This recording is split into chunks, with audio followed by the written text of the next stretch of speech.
ئەم کۆنفرانسە بەشێکە لە کۆشەکی رووسیا بۆ هەبوونی ڕۆڵێکی کاریگەرتر لە ئەفغانستان. ئەمەش بۆ یەکەم جارە لە وەتەی داگیرکردنی ئەفغانستان لە ساڵی 1970 و ئەو ڕۆڵە هەر لە سەرەتای دەستپێکردنیەوە جێگای مشتومڕ بووە.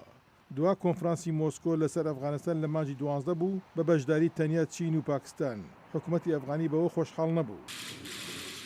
ئەم کۆنفرانسە ئەفغانستان و هندستان و ئێران لەخۆ دەگرێت، بەڵام ئەمریکا و ناتۆ ناگرێتەوە. زۆر کەس لەو ڕوانگەوە دەیڕوانێت کە پەیوەندیەکان لە نێوان ئەمریکا و رووسیا گرژن. لە لێکۆڵنەوەیەکی ئەم دوایەی کۆمیتەی کاروباری لەشکری لە سینات جان مەکەین سەرۆکی کۆمیتەکە گوتی رووسیا خەریکی یارمەتیدانی بزوتنەوەی تالیبانە بۆ بنکۆڵکردنی ئەمریکا. هەندێک لە توێژەرانی هەرێمی وا دەڕوانە ئەم کۆنفرانسە وەک هاتنەکایەوەیەکی ئەرێنی. ئەم چوارچیوەیە هەموو دەسەڵاتەکانی هەرێم ناگرتەوە کەوا بەرژەوەندی مەزنیان لە ئەفغانستاندا هەیە.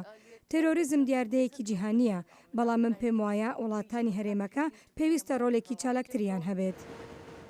رووسیا بەسەرەکی سەنجی خستۆتە سەر ئامادەبوونی داعش لە ڕۆژهەڵاتی ئەفغانستان. رووسیا نایەوێت نفوزی داعش بە ناو موسڵمانەکانی هەرێمی کاوکاز بڵاو بێتەوە کە هاوسنووری رووسیایە. لەگەڵ ئەوەشدا پێشبینیەکانی لەو کۆنفرانسەوە کەمن بۆ ئاکامێکی کۆنکرێتی. ئەمە بە پێی عومەر سەمەد باڵیۆزی پێشووی ئەفغانی لە ئەمریکا. ئەو ڕاستی کەوا سێ وڵات لە سەر لیستەکە زیاد کراون بۆ یەکەم جار لە ئەم قۆناغەدا مانای ئەوەیە هێشتاش لە قۆناغا سەرەتاییەکانی یەکترناسینن بە مەبەستی لە یەک تێگەشتن. من شتێکی ئەوتۆ بەدی ناکەم لەم کۆنفرانسە بەدی بێت. ژمارەیە کوشتی لەو شێوەیە بوونەتە قوربانی گرژی و نامتمانەیی نێوان پاکستان و ئەفغانستان.